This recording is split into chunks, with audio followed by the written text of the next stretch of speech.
جہاں چھوٹے چھوٹے معصوم بچے تھے جن کے والدوں کو گرفتار کر لیا گیا، وہی خاندان جہاں بے سہارا عورتیں تھیں جن کے شوہروں کو قید کر لیا گیا، اور ان کے پیچھے وہ خاندان اکیلے رہ گئے، ان کی دیکھ ریکھ کو کوئی نہیں تھا۔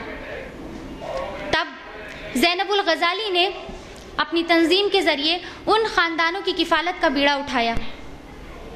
حالانکہ یہ کام اتنا آسان نہیں تھا، کیونکہ خفیہ پولیس پورے طور سے چھائی ہوئی تھی، اور اگر کسی کا نام بھی اخوان سے جڑا ملتا تو انہیں گرفتار کر لیا جاتا اور سخت اذیت کے پہاڑ توڑے جاتے۔ اس کے باوجود زینب الغزالی نے اس جلتے ہوئے انگارے پر اپنے قدم رکھ دیے، اس مشن میں لگ گئیں۔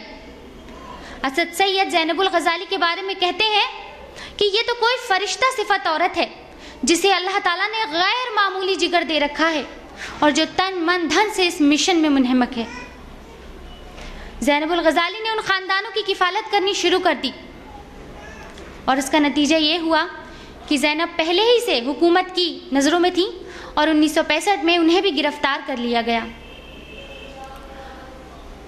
سب سے پہلے انہیں اس بات پر زور دیا گیا کہ وہ اخوان کے خلاف ایک سٹیٹمنٹ لکھ کر دے دیں، اگر وہ دے دیتی ہیں تو وہ چھوٹ جاتی ہیں، لیکن زینب الغزالی نے ناحق کا ساتھ دینے سے انکار کر دیا، جس کی وجہ سے ان پر ایسے ظلم و ستم کے پہاڑ توڑے گئے، ایسے ان پر تشدد کی مار لگی کہ بہنوں میں ضرور آپ سے وہ شیئر کرنا چاہوں گی، جسے سن کر ہمارے رونگٹے کھڑے ہو جائیں گے کہ کیا ایک عورت کے ساتھ بھی ایسا سلوک کیا جا سکتا ہے۔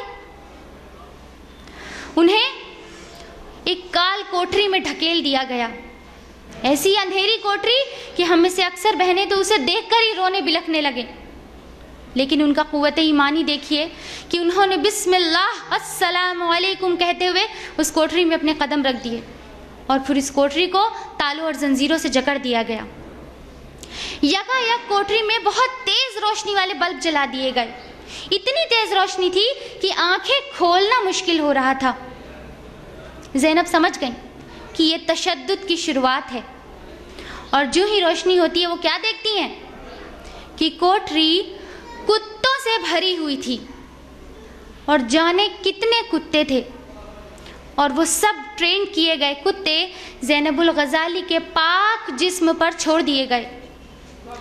زینب زمین پر گر پڑی، وہ کتے انہیں نوچنے کھسوٹنے لگے، اپنے زہریلے دانت ان کے جسم میں پیوست کرنے لگے، اور زینب اسماء حسنہ کا ورد انہوں نے شروع کر دیا، اللہ کے پاک ناموں سے اللہ کو یاد کرنے لگیں، اللہ سے دعا میں مشغول ہو گئیں، بجائے اس کے کہ وہ روتی بلکتی، وہ اللہ سے دعا میں مشغول ہو گئیں۔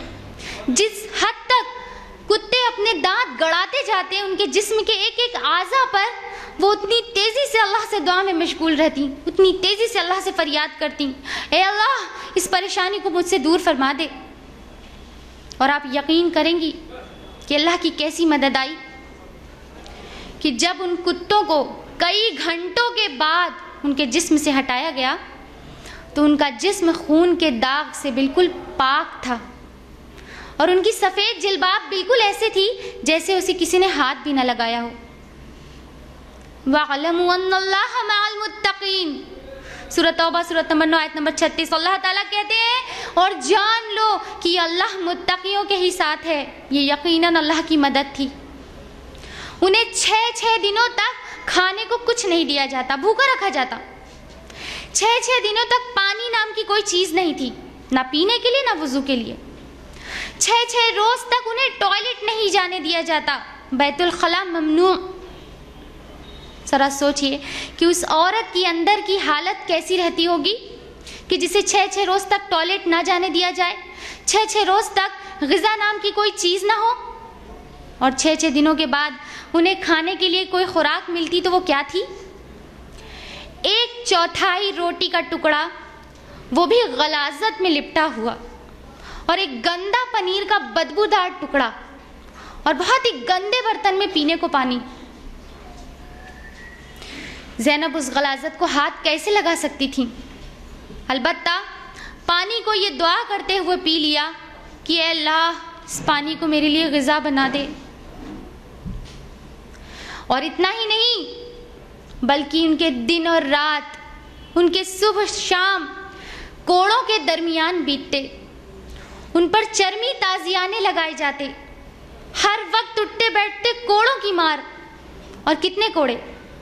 10، 20، 100، 500 کوڑے لگانے کے حکم ہوتے۔ کبھی انہیں ٹکٹکی پر الٹا لٹکا دیتے اور ان کے پیروں پر کوڑے برسائے جاتے، کبھی انہیں دیوار کی طرف رخ کر کے ان کی کمر پر کوڑے برسائے جاتے، پورا جسم متورم ہو جاتا، پورا جسم لہو لہان ہو جاتا، جگہ جگہ سے پھٹ جاتا اور اس میں سے خون اور پیپ بہ رہا ہوتا۔ وہ گڑ گڑاتی، للہ مجھے بیٹھ جانے دو، لیکن وہ ظالم انہیں بیٹھنے نہیں دیتے، یہاں تک کہ دیوار سے ٹیک لگانے تک کی اجازت نہیں تھی۔ کوڑے مارے جاتے، سیدھی کھڑی رہو۔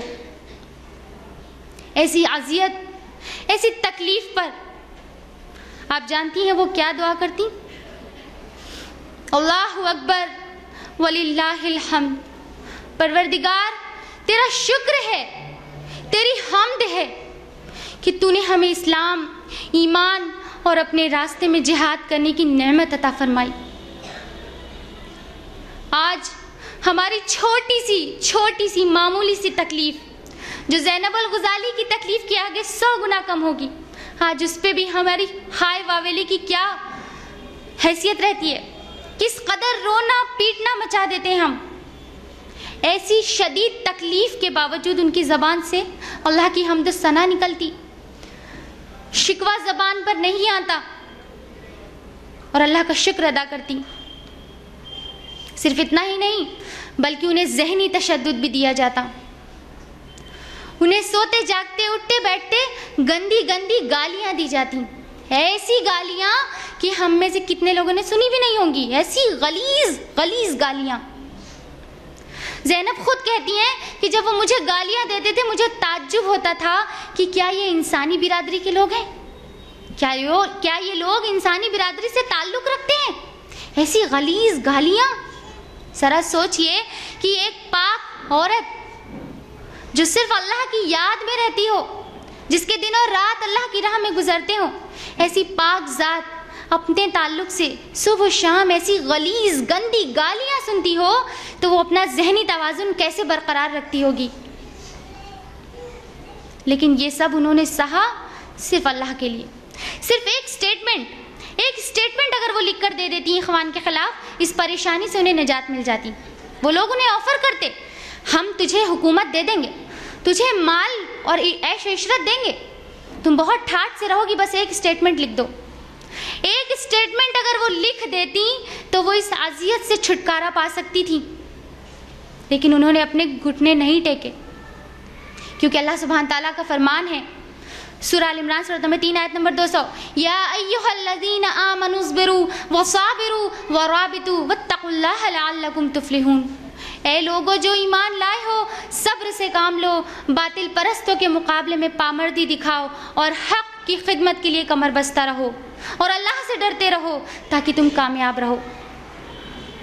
زینب نے باطل پرستوں کے مقابلے ایسی پامردی دکھائی اور اپنے گھٹنے نہیں ٹیکے، ان کی بات نہیں مانی۔ کیا ہم میں ایسے گٹس ہیں، ایسی ہمت ہے کہ اللہ کے لیے یہ اذیت سہ لیں؟ ٹھنڈ کے دن بڑھتے چلے جا رہے تھے اور ان کے زخموں سے ٹیسیں اور بھی گہری ہو جاتی، اور کون سا انہیں گرم کپڑے اور کمبل میسر تھا، وہ تو وہی ایک جلباب میں اس ننگی زمین پر اپنے دن اور رات گزارتی۔ یہاں تک کہ انہیں حکم ہوا کہ وہ ٹھنڈے پانی کے کنویں میں کود جائیں۔ ٹھنڈ کے دن جسم زخموں سے بھرا ہوا اور حکم دیا جاتا ہے کہ اس ٹھنڈے کنویں میں کود جاؤ۔ زینب کپکپا گئیں، ڈر گئیں اور انہوں نے کودنے سے انکار کر دیا، لیکن ان ظالموں نے زبردستی انہیں ڈھکیل دیا، اور آپ یقین کریے گا وہ پانی ان کی ٹھوڑیوں کو چھو رہا تھا، اتنا پانی تھا۔ جیسے ہی وہ پانی میں گئی ہیں جیسے ان کے تمام زخم کھل گئے ہوں، اور اس میں جو درد ہو رہا تھا وہ ناقابل برداشت ہو گیا۔ کیا چیز تھی جو انہیں زندہ رکھے ہوئے تھی؟ ان کی نمازیں، اللہ سے گفتگو۔ جی ہاں، کیسی بھی حالت رہی ہو زینب نے اپنی نمازوں کو کبھی ضائع نہ کیا۔ ہمیں تعجب ہو رہا ہے نا کہ ایسی سچویشن میں، ایسی حالت میں کسی کو اپنی نمازوں کا خیال رہ سکتا ہے؟ تعجب ہو رہا ہے ہمیں۔ اللہ سبحانہ تعالیٰ فرماتے ہیں سورہ بقرہ سورۃ نمبر 2 آیت نمبر 45 اور 46 میں، وَاسْتَعِينُوا بِالصَّبْرِ وَالصَّلَاةِ وَإِنَّهَا لَكَبِيرَةٌ إِلَّا عَلَى الْخَاشِعِينَ الَّذِينَ يَظُنُّونَ مُلَاقُو رَبِّهِمْ وَأَنَّهُمْ إِلَيْهِ رَاجِعُونَ۔ صبر اور نماز سے مدد لو، یقیناً نماز ایک سخت مشکل کام ہے، مگر ان لوگوں کے لیے ہرگز مشکل نہیں جنہیں یقین ہے کہ انہیں اپنے رب سے ملنا ہے اور اسی کی طرف پلٹ کر جانا ہے۔ اللہ تعالیٰ کا حکم ہے کہ کیسی بھی مصیبت و آلام میں گھرے ہو، صبر اور نماز سے مدد لو۔ اور یہی ایمان تھا زینب الغزالی کا، انہوں نے اپنی نمازوں سے مدد حاصل کی۔ ہماری نمازوں کا کیا حال ہوتا ہے؟ کیا حال ہوتا ہے کہ اگر ہمیں کوئی تکلیف ہو تو ہمیں نماز میں اور زیادہ احساس ہوتا ہے کہ نہیں ہوتا ہے؟ ایمانداری سے بتائیے گا، جب کوئی تکلیف ہوتی ہے تو نمازوں میں احساس اور بڑھ جاتا ہے۔ یہ ہمارا ایمان ہے۔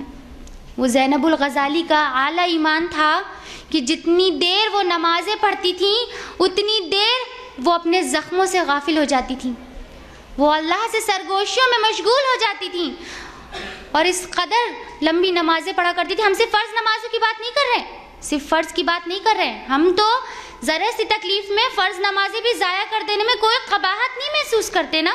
ہم صرف فرض کی بات نہیں کر رہے ہیں، زینب الغزالی نے اپنی تہجد بھی اس پانی میں گزاری ہے، چاہے کوڑوں کی مار رہی ہو اور جسم چھلنی ہوا ہو کہ نہ لیٹے سکون نہ بیٹھے سکون، تب بھی انہوں نے اپنی نمازوں کو پڑھا ہے، اپنی نفل نمازوں کو پڑھا ہے، اور جب وہ ٹھنڈے پانی میں کھڑی تھیں تب بھی انہوں نے اپنی نمازوں کو ادا کیا۔ یہی چیز تو تھی جو انہیں سہارا دیتی تھی زندہ رہنے کے لیے، یہ ان کی طاقت تھی۔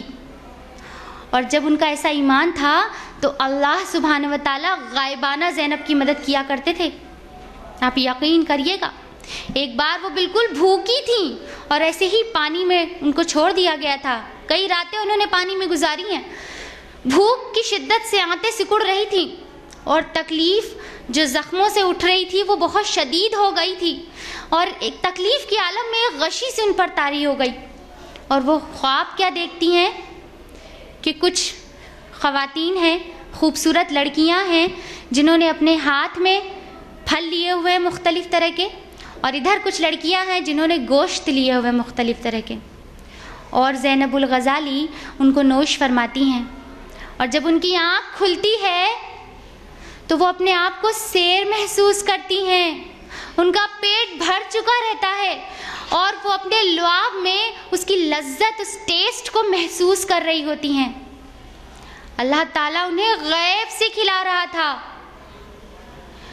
پیاری بہنوں، جو رب زینب کا تھا آج وہی رب ہمارا بھی ہے۔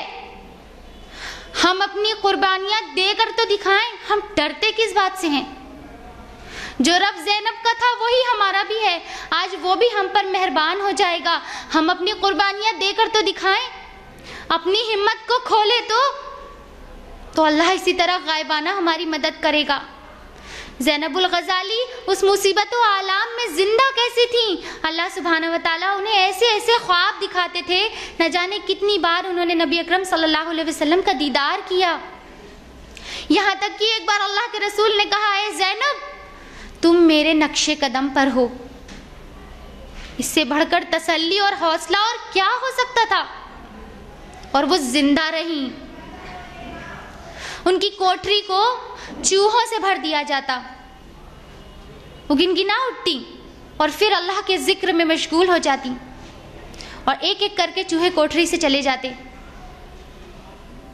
ہر تکلیف، ہر مصیبت پر ان کی زبان پر ہوتا، حسبنا اللہ و نعم الوکیل۔ سورہ ال عمران سورۃ نمبر 3 آیت نمبر 173، اللہ ہمارے لیے کافی اور وہی بہترین کارساز ہے۔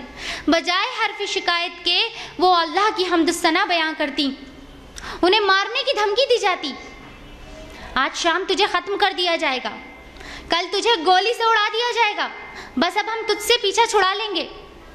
لیکن اس مارنے کی دھمکی سے کیا زینب ڈر جاتی؟ وَلَسْتُ بَالِي حِينَ أُقْتَلُ مُسْلِمًا عَلَىٰ أَيِّ جَنبٍ كَانَ فِي اللَّهِ مَصْرَعِي، اگر میں مسلمان ہونے کی بنا پر قتل کر دیا جاؤں تو مجھے اس بات کی کوئی پرواہ نہیں کہ راہ خدا میں کس پہلو میری لاش گرتی ہے۔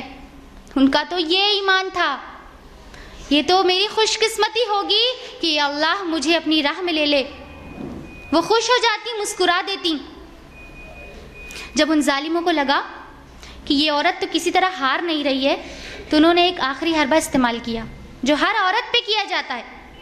ایک ہٹے کٹے مرد کو چھوڑ دیا گیا کہ ان کی عزت کو تار تار کرے، ان کی عزت لوٹے۔ لیکن آپ دیکھیے کہ اللہ اپنے نیک بندوں کی کیسے مدد کرتا ہے۔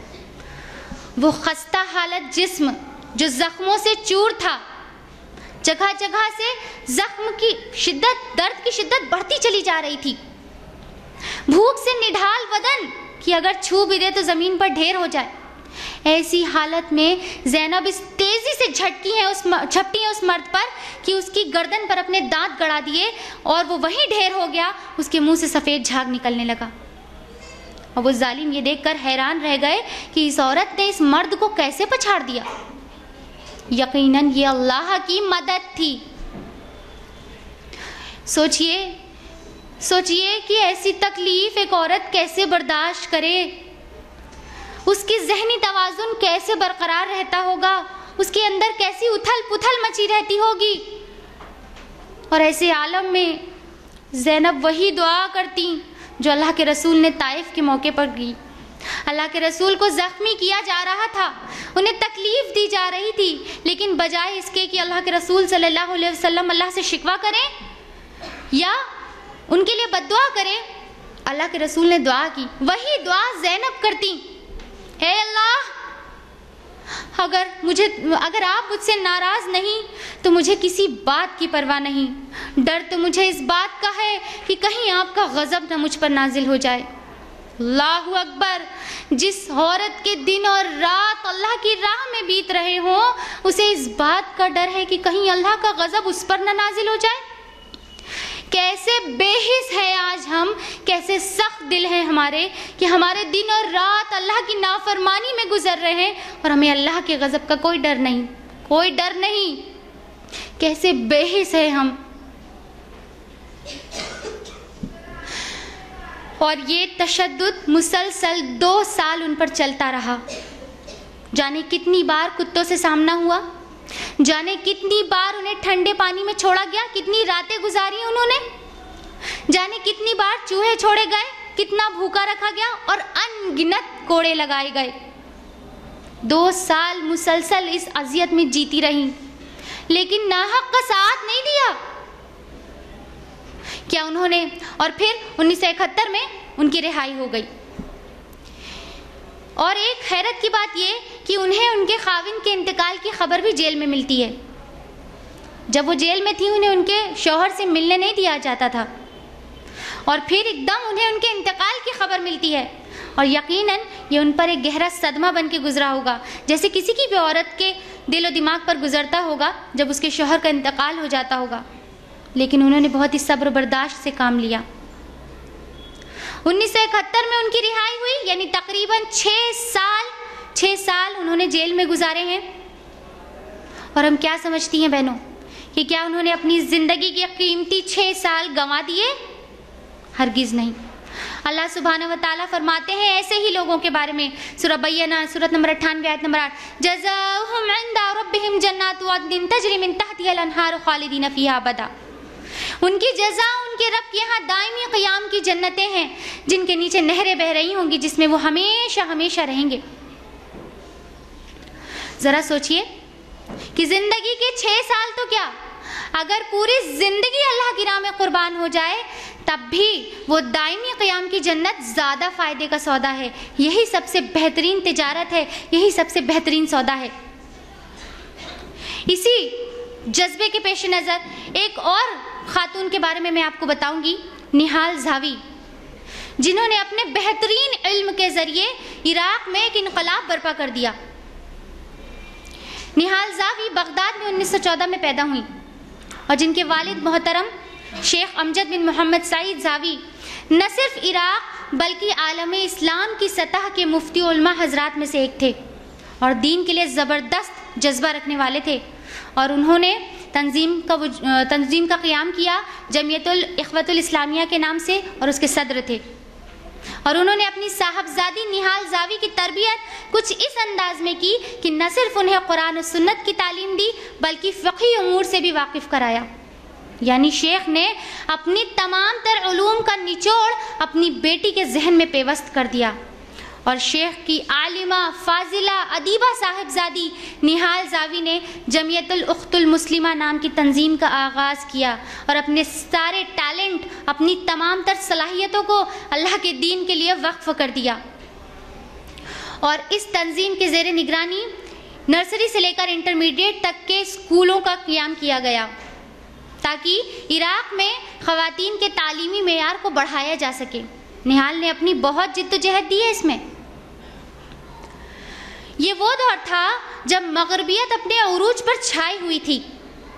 ان اسکولوں کے قیام کا مقصد اولین طالبات کے ذہنوں کو اسلامی تعلیمات اور اسلامی اخلاق کے مطابق تعلیم و تربیت کرنا تھا۔ بچیوں اور خواتین کے لیے قرآن و سنت کی تعلیم کا خاص اہتمام کیا گیا، اور یہ ذمہ داری نہال کے اوپر ہی تھی، اور جس کے لیے سوموار اور جمعرات کا دن متعین کیا گیا۔ اور آپ یقین کریے گا تقریباً 500 طالبات اور خواتین نے اس نئے نظام میں حصہ لیا۔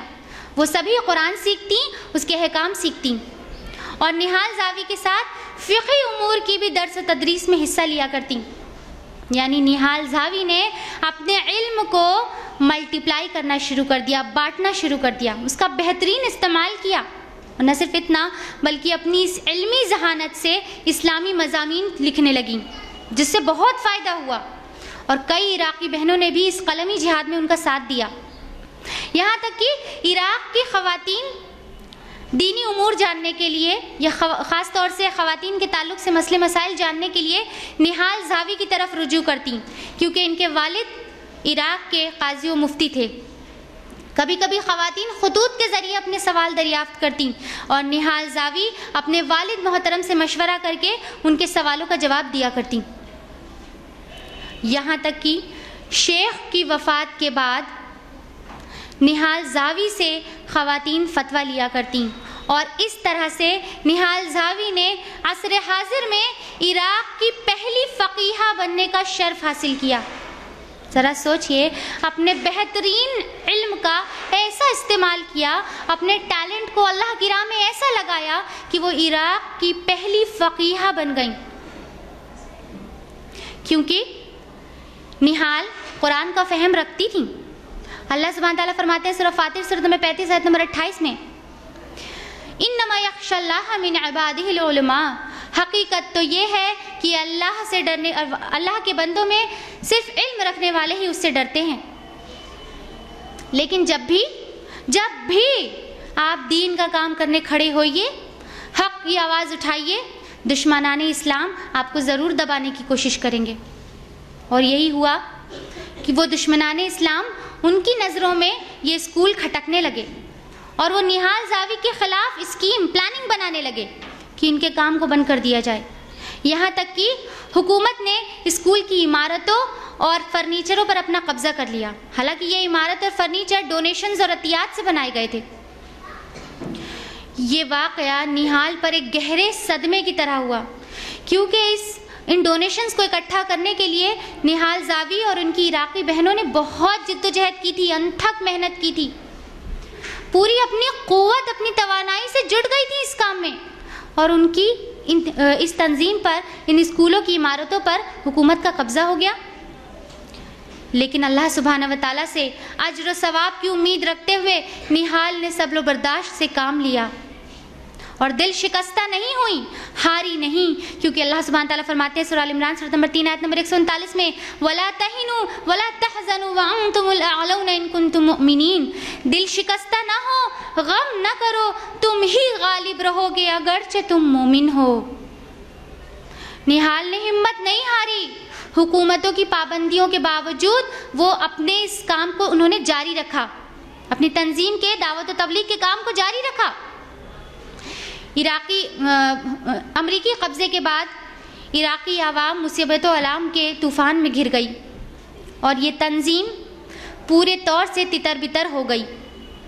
لیکن آپ ہمت اور حوصلہ دیکھیے نہال زاوی کا کہ انہوں نے ہمت نہیں ہاری، سب کچھ ختم ہو جانے کے باوجود نئے سرے سے پھر بنیاد ڈالی، پھر سے اس جد و جہد کو شروع کر دیا۔ امریکی قبضے کے بعد عراق کی حالت بد سے بدتر ہوتی جا رہی تھی، خاص طور سے خواتین کی حالت تو اور بھی بری ہوتی جا رہی تھی۔ ایسے حالات میں اللہ کی مشیت دیکھیے کہ کتنی ہی ساری نسوانی انجمنیں وجود میں آنے لگیں، بہت ساری وومنز آرگنائزیشن کھلنے لگیں، اور یہ تمام ننھے ننھے پھول اور کلیاں اسی عظیم درخت جمعیت الاخت المسلمہ کی دین تھی، کیونکہ یہ جتنی نسوانی انجمنیں وجود میں آ رہی تھیں وہ سب وجود میں لانے والی نہال زاوی کی شاگردہ تھیں، ان کی ہی پڑھائی ہوئی اسٹوڈنٹس تھیں۔ ذرا سوچئے، ایسا اپنے پیچھے اپنے علم سے صدقہ جاریہ چھوڑا کہ جب ان کا کام رک گیا تو ان کی اسٹوڈنٹس نے اس کام کو آگے بڑھایا، اور نہ صرف عراق میں بلکہ عراق کے باہر بھی اپنی خدمتیں دیں۔ اور عمر رسیدہ ہو جانے کی وجہ سے نہال اپنے گھر کی ہو کر رہ گئیں، اور پھر 17 فروری 2005 میں ان کا انتقال ہو گیا، وہ اپنے رب سے جا ملی۔ پیاری بہنوں، نہال نے اپنے اس بہترین علم سے ایک اکیلی عورت نے اپنے اس بہترین علم سے ایسا انقلاب برپا کیا ہے عراق میں، ایسا انقلاب برپا کیا کہ ان لوگوں میں شمار ہو گئیں جن کے بارے میں اللہ سبحانہ تعالیٰ فرماتے ہیں یبتغون فضلا من اللہ ورضوانا وینصرون اللہ ورسولہ اولئک هم الصادقون، سورۃ الحشر سورۃ نمبر 59 آیت نمبر 8۔ یہ وہ لوگ ہیں جو اللہ کا فضل اور اس کی خوشنودی چاہتے ہیں اور اللہ اور اس کے رسول کی حمایت پر کمر بستہ رہتے ہیں، یہی راست باز لوگ ہیں۔ اور ان کا یہ تقوی اور اللہ کے دین کے لیے ان کی جد و جہد اللہ سبحانہ و تعالیٰ کی معرفت اور قربت کا ذریعہ بن گئی۔ ان کے بارے میں ایک عجیب و غریب واقعہ اظہار سامرائی جو کہ جمعیت الاخت المسلمہ کی ایک رکن تھی، وہ بیان کرتی ہیں کہ نہال زاوی اپنے آخری ایام میں اپنے گھر میں بالکل اکیلے تھیں، کیونکہ ان کی شادی نہیں ہوئی تھی اور ان کے بھائی بھی عراق کی خراب حالت کی وجہ سے عراق چھوڑ کر جا چکے تھے۔ وہ تنہا اس گھر میں رہتی، اس گھر میں کچھ کتے اور بلیاں آ گئے تھے، حالانکہ ان کتے اور بلیوں کو لانے والا کوئی نہیں تھا، جانے کہاں سے آ گئے؟ اور یہ کتے اور بلیاں نہال زاوی کی چوکیداری کیا کرتے۔ یہ کتے بلیاں صرف انہی لوگوں کو اندر آنے دیتے جو نہال کی شاگرد ہوتی، ان کی اسٹوڈنٹس ہوتی، یا میل جول کی عورتیں ہوتی، یا مسئلے مسائل پوچھنے والی ہوتی، صرف انہی کو اندر آنے دیتے، اس کے علاوہ یہ کتے اور بلیاں کسی کو اندر نہیں آنے دیتے۔ اور یہاں تک کہ جب ان کا انتقال ہو گیا تو یہ کتے اور بلیاں کہاں غائب ہو گئے کسی کو نہیں خبر۔ ہمیں ضرور حیرت ہوگی، لیکن اللہ سب پر غالب ہے، وہ اپنے محبوب بندوں کے لیے کچھ بھی کر سکتا ہے، وہ زبردست ہے، وہ طاقتور ہے۔ اللہ تعالیٰ فرماتے ہیں سورہ حج سورۃ نمبر 22 آیت نمبر 40 میں وَلْيَنْصُرَنَّ اللَّهُ مَن يَنْصُرُهُ وَإِنَّ اللَّهَ لَقَوِيٌّ عَزِيزٌ، اور جو کوئی بھی اللہ کے دین کی مدد کرے گا اللہ ضرور اس کی مدد کرے گا، ضرور مدد کرے گا، اور اللہ بہت ہی طاقتور اور زبردست ہے۔ اللہ غالب ہے اس بات پر کہ وہ ان کی مدد کرے جو اس کے دین کی مدد کرتے ہیں۔ پیاری بہنوں، نہال زاوی اور زینب الغزالی اسی طرح وجود میں نہیں آ گئی، ان کی بہترین تربیت ہوئی تھی۔ کیا ہمیں ان کی داستان سن کر ایسا نہیں لگتا کہ ہماری بچیاں بھی زینب الغزالی اور نہال زاوی جیسی ہوں؟ کیا آپ ماؤں کو ایسا محسوس نہیں ہوتا کہ آپ کی بچیاں بھی ایسی جانباز نکلیں؟ کیا آپ خواہش رکھتی ہیں اس بات کی؟ نہیں رکھتی ہیں؟ کیا آپ خواہش رکھتی ہیں اس بات کی؟ یقیناً ہم اس بات کی خواہش رکھتے ہیں کہ ہماری بھی بچیاں اسی طرح کی نکلیں، لیکن ذرا غور کیجئے کہ وہ اس طرح کی نکلی تو کیسے، ان کی تربیت کس طرح سے کی گئی؟ قرآن و سنت کی روشنی میں۔ ان کی تربیت کس طرح سے کی گئی؟ صحابیات کے جانباز قصوں کے ذریعے۔ اگر آج ہم اپنے آپ کو اپنی اصلاح کر لیں، اپنے آپ کو سدھار لیں اور اللہ کے دین کے لیے اپنا وقت نکالیں اور ویسی ہی تربیت اپنی بچیوں کی کریں، انہیں قرآن فہمی دیں۔ ہم ناظرے کی بات نہیں کر رہے، ناظرے کی بات نہیں کر رہے، قاری صاحب کو لگوا لیا، قرآن ختم کروا لیا، کام ختم۔ کتنا ہم نے اپنی بچیوں کو قرآن سے واقف کرایا، کتنا ان کو روبرو کرایا قرآن سے۔ ضرورت اس بات کی ہے جب ان کے دل اور دماغ میں پیوست ہو جائے گا یہ اعلیٰ ایمان، تب جا کر ہماری بچیاں زینب الغزالی اور نہال زاوی جیسی بن سکتی ہیں۔ کوئی دور کی بات نہیں، کوئی مشکل بات نہیں ہے، بہت آسان ہے۔ بس ضرورت ہے کہ ہم بھی اپنی قربانی اللہ تعالیٰ کے لیے دیں اور خیال رکھیں اپنے بچوں کی تربیت کا۔ اور نہ صرف یہ بلکہ پیاری بہنوں، ایسی بہت سی خاتون آج ہیں، ابھی بھی ہیں، باحیات ہیں اور اپنی جدوجہد میں لگی ہوئی ہیں۔ آمنہ السلمی جو یو ایس میں international union of Muslim women کی پریزیڈنٹ تھی، ابھی چند روز پہلے ان کا انتقال ہو گیا کار ایکسیڈنٹ میں، ابھی تک وہ باحیات تھیں۔ انہوں نے اس ماڈرن ایرا میں جہاد کی مختلف شکلیں اپنا رکھی تھیں، اپنے دن اور رات اللہ کی تعالیٰ کی راہ میں کیسے لگا رکھے تھے۔ دیکھیے، کہیں اپنی تقاریروں سے لوگوں کے دلوں کو قوت ایمانی سے لبریز کر رہی ہیں، کہیں کسی کرسچن مشنری کے افراد سے ڈیبیٹ کر رہی ہیں اور اسلام کو دین الحق ثابت کر رہی ہیں، کہیں قلم کے ذریعے جہاد میں مشغول ہیں اور ان کی کتابوں سے فیضیاب ہو کر کتنے غیر مسلمین اسلام کے قریب آ رہے ہیں، اور کہیں یو ایس میں اس جدوجہد میں لگی ہیں کہ عید کے دن کو نیشنل ہالیڈے تسلیم کر لیا جائے، یعنی اپنی تمام تر قوتوں اور صلاحیتوں سے اللہ کی راہ میں لگی ہوئی ہیں۔ اور حیرت اس بات پر کہ یہ عورت کینسر جیسے سنگین مرض کی مریضہ تھیں، کینسر جیسے بھیانک مرض سے جوجھ رہی تھیں، اس کا درد سہ رہی تھیں، اور بڑے ہی ایمان سے بھر کر کہتی ہیں کہ مجھے پورا یقین ہے کہ یہ جو درد میں سہ رہی ہوں یہ اللہ کی رحمت ہے مجھ پر۔ ذرا غور کیجئے، حقیقت کو سمجھیے کہ آج اللہ کے دین کے لیے ہمارے پاس، اللہ کے دین کی خدمت نہ کرنے کے لیے ہمارے پاس ہزار بہانے موجود ہیں، ہزار بہانے، لیکن اگر ایک چھوٹی سی بیماری بھی چھو جائے تب تو ان بہانوں کو ہم جائز قرار دیتے ہیں، ہے کہ نہیں؟ چھوٹی سی بیماری ہمارے لیے کتنی بڑی مصیبت بن جاتی ہے۔ آمنہ السلمی کینسر جیسے سنگین مرض سے جھوج رہی تھیں، اس کا درد سہ رہی تھیں، لیکن ملک کے باہر آنا جانا ان کا لگا ہوا تھا۔ کیوں؟ صرف اسی کام کی وجہ سے، صرف اللہ کے دین کو فروغ دینے کی وجہ سے اپنا ایک بھی لمحہ انہوں نے خالی نہیں چھوڑا۔ مریم جمیلہ جنہوں نے ایسی ہمت دکھائی ہے جو آج مرد بھی کرنے سے ڈرتے ہیں، کیونکہ ویسٹ مغربیت تو پورے طور سے چھائی ہوئی ہے، اس کے خلاف کھلے عام بولنے سے سب ڈرتے ہیں، لیکن مریم جمیلہ جنہوں نے اب تک تقریباً 30 سے زیادہ کتابیں لکھی ہیں مغرب کے خلاف، 30 سے زیادہ، اور ان کے مضامین اتنے پسند کیے جاتے ہیں کہ اب تک تقریباً 6 زبانوں میں ان کا ترجمہ ہو چکا ہے۔ ایک عورت کے مضامین کا اتنے پسند کیے گئے ورلڈ وائڈ، 6 زبانوں میں ان کا ترجمہ ہو چکا ہے۔ پاکستان میں رہ رہی اس عورت کے مضامین، اس کی تقاریر اور سوال و جواب کی نشست نیو یارک کی پبلک لائبریری سے لے کر لوگ استفادہ اٹھا رہے ہیں۔ ذرا غور کیجئے، ایک اکیلی عورت کا کام اس قدر پھیلا ہے، اس قدر پھیلا ہے۔ ہم کہتے ہیں اکیلا چنا بھاڑ نہیں پھوڑ سکتا، ایک اکیلی عورت کا کام پاکستان سے لے کر نیو یارک تک پھیلا ہوا ہے۔ یہ کیسے ہے؟ یہ وہی کہ اگر ہمارے اندر جذبہ ہو تو راہ اللہ کھولتا ہے، ہمیں فکر کرنے کی ضرورت نہیں ہے۔ یہ وہ خواتین ہیں جو ہائیلی کوالیفائڈ ہیں، اپنے ٹیلنٹ کو اللہ سبحانہ تعالیٰ کی راہ میں لگایا ہوا ہے۔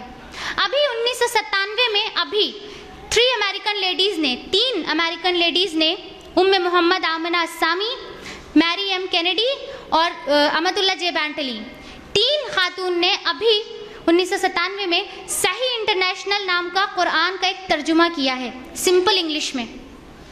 قرآن کا ترجمہ 3 خواتین نے کیا ہے سمپل انگلش میں، تاکہ قرآن سے دوری اور بھی کم ہو جائے، اور بڑے بڑے اسکالرز یاسر قادی، ڈاکٹر ذاکر نائک، یوسف ایسٹس، امام مطہر صابری، ڈاکٹر جمال بدوی جیسے بڑے بڑے اسکالرز کا کہنا ہے کہ اب تک کا سب سے کریکٹ، سب سے اوتھینٹک، سب سے بہترین ترجمہ ہے صحیح انٹرنیشنل۔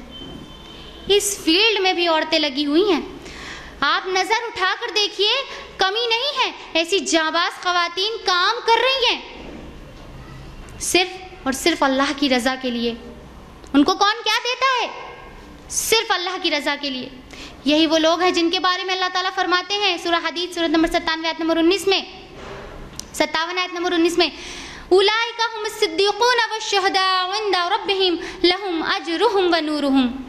یہی لوگ اپنے رب کے نزدیک صدیق اور شہید ہیں، ان کے لیے ان کا اجر اور ان کا نور ہے۔ یہ وہ مسلمان ہیں جنہوں نے اپنے ایمان کی تصدیق اپنے جہاد سے کی ہے۔ مسلمان ہونے کو ہم آسان نہ سمجھیں، بہت کچھ کرنا پڑتا ہے۔ یہ شہادت گاہ الفت میں قدم رکھنا ہے۔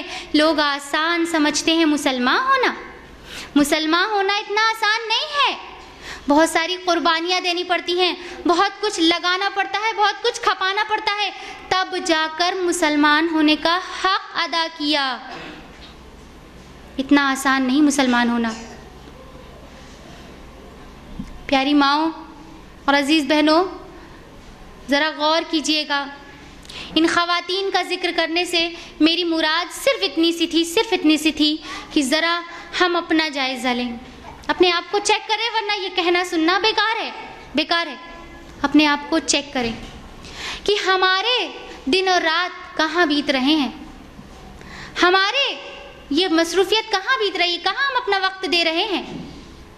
ہماری شاپنگ میں، ہمارے کپڑوں میں، ہماری جیولریز میں، ہمارے بینک بیلنس میں، ہماری اولاد میں، ہمارے آرام و سکون میں کہاں بیت رہے ہیں؟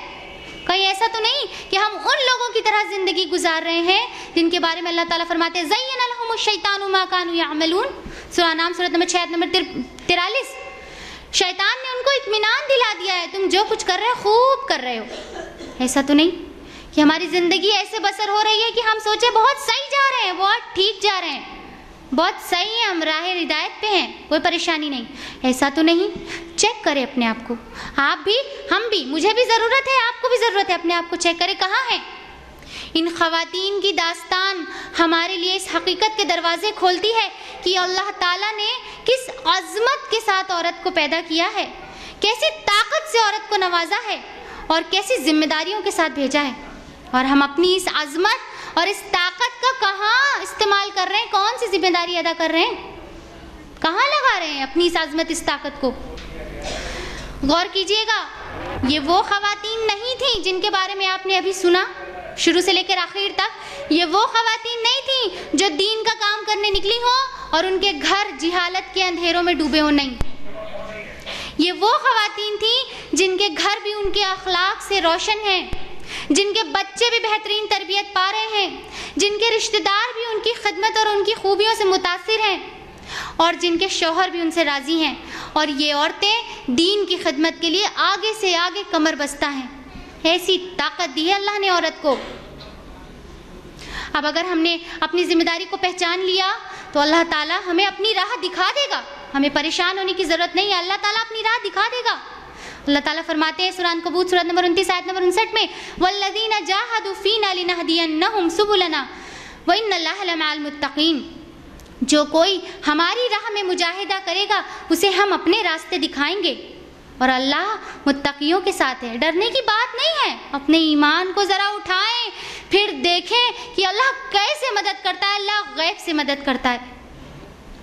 لیکن اگر یوں ہی الل ٹپ ہم اپنی زندگی گزارے چلے جائیں، آج کریں گے، کل کریں گے، پرسوں کریں گے، دیکھا جائے گا، ابھی وقت نہیں، ابھی حالات نہیں، اگر ایسے ہی الل ٹپ زندگی گزار رہے ہیں، یاد رکھیے اللہ کے رسول صلی اللہ علیہ وسلم کی سخت وعید ہے ہمارے لیے، ہم نہیں کہہ رہے، اللہ کے رسول نے کہا ہے من لقی اللہ بغیر اثر من جہاد لقی اللہ وفیہ سلما۔